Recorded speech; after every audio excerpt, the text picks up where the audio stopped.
Yeah, so when my Prius gets back from the shop, maybe we go check out a Starbucks or something? That is really sweet. Yes. Hey, let me look at you.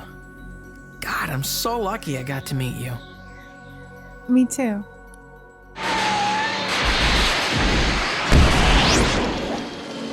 Marty!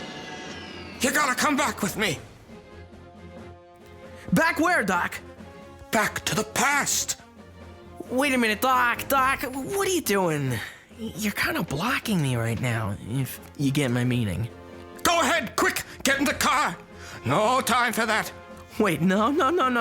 Look, Doc, I just met Natasha, and we're gonna go take an Uber and check out that new coffee shop on the west side. Well, bring her along. This is her fault, too. Wait, Doc, what happens? What happens to us in the past? What, did we forget to use protection or something? No. You and Natasha play it safe. It's the Fison. Something's gotta be done about the Fison build. Hey, Doc, you better back up. You're gonna hit the Hall of Armors. Settle down, Marty. Prepare for temporal displacement.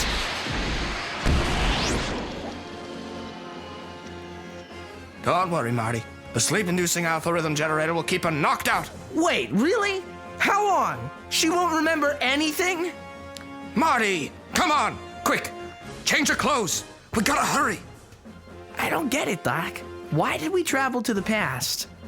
1 week, 6 hours, 32 minutes to be exact. Ring a bell. Holy shit, Doc! The Fison presentation of Poison Ivy! Exactly. I brought you here because I tracked the failed presentation of Fison Gin Urso. Wait, what are you talking about, Doc? The presentation was on Poison Ivy. I know, I was there. Marty, the presentation was on Gin Urso from Rogue One. During a point in the speech, the computer was rigging to play Gin Urso. More like an electrical short was infused. Electrical? Great Scott, Electro! He sabotaged the display to show his pick. Precisely! That one sequence of event has created a parallel world where only I noticed a change, creating an alternate Fison universe where Gin Urso was Fisoned, and this has happened to me. Whoa, Doc, look, you're canceled. That smiley weasel Electro, the polls did say Poison Ivy would be picked. How do we fix it? Grab my sleep-inducing alpha rhythm generator and set it to discharge near the con display. It should force the computer to reset. But Marty, be careful. There are now 2 of you here. The other you is attending the presentation. You must be careful not to run into your other self. You got it, Doc. Settle down, folks, and welcome to 2018. Oh, it's about to get real up in here. This is insane. I remember that. Do I look IT? Go ask Tony. He's in the crowd talking to Thor. When's this presentation going to start, Nick? Do you have somewhere important you need to be at? Then shut your ass then. Look, it only makes sense. If they're going to make Fantastic Four, of course I need to be in it. There he is, Electro. Gotta be careful he doesn't see me.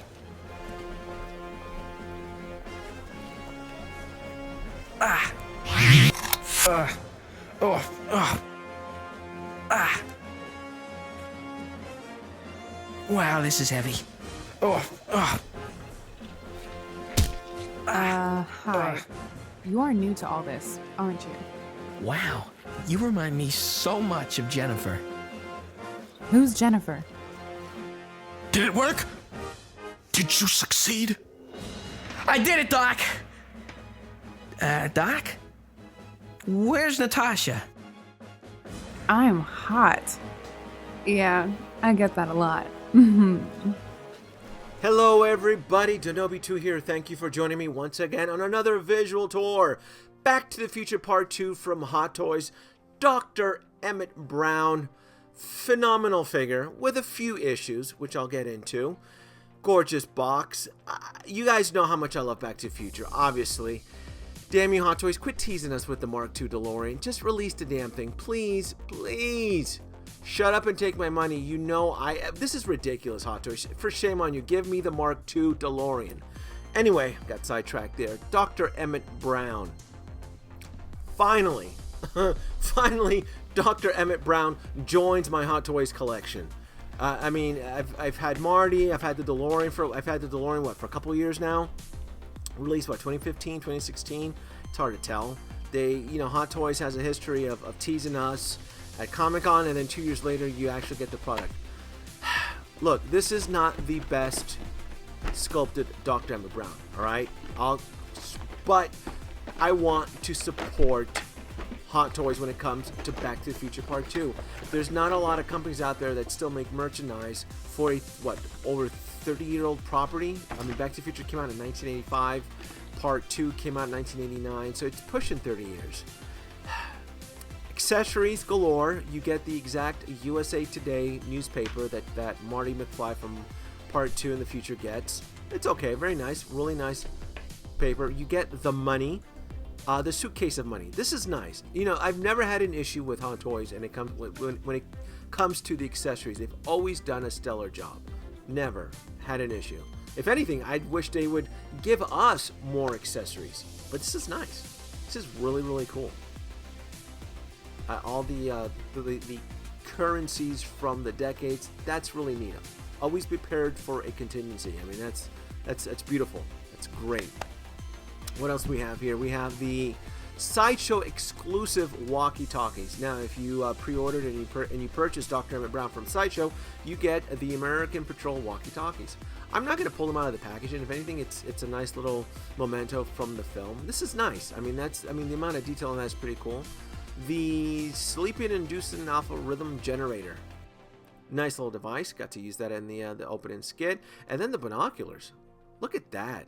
Check out the detail in this thing. Is anybody else blown away by these binoculars from 2015?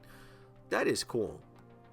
I will hand it to Hot Toys. I mean, when it comes to accessories, they don't even skimp out on the detail.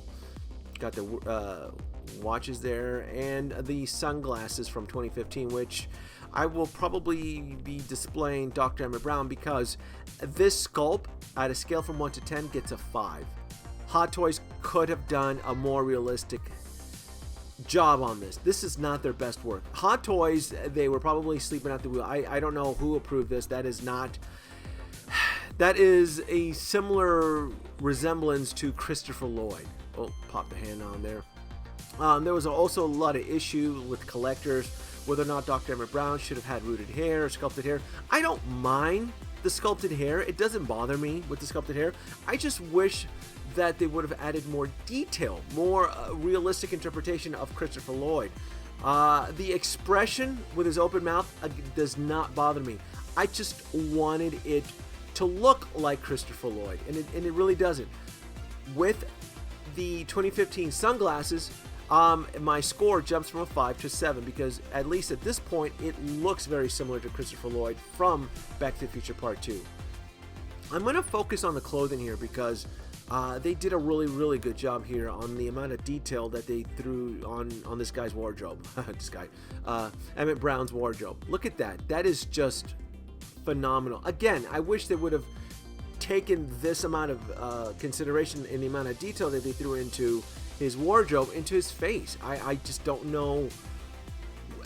Plus, it looks young. It doesn't even look like it's Dr. Emmett Brown from the future with all the wrinkles of it. If anything, I would have liked him to have looked without the facelift.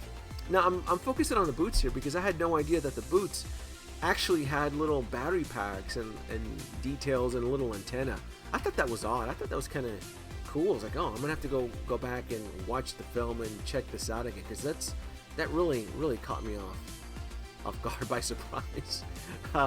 You do have to play around with those sunglasses to get him to snap on his head, so that it's not too much of a big issue.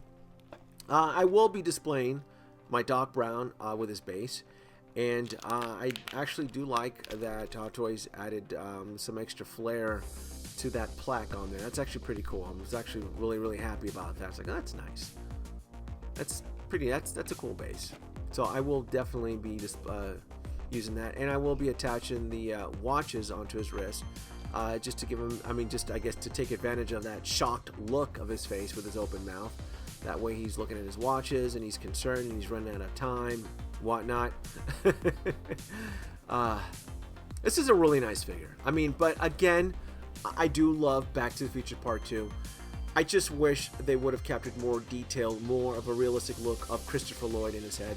And then, you know, when you pose him with Marty, it looks phenomenal. I mean, again, this is merchandise related to a very old property, a film that I grew up, that I was very sentimental with as a kid. Out of all three, Part 2 is still my favorite. Folks, thanks for watching. Like, subscribe, leave your comments below.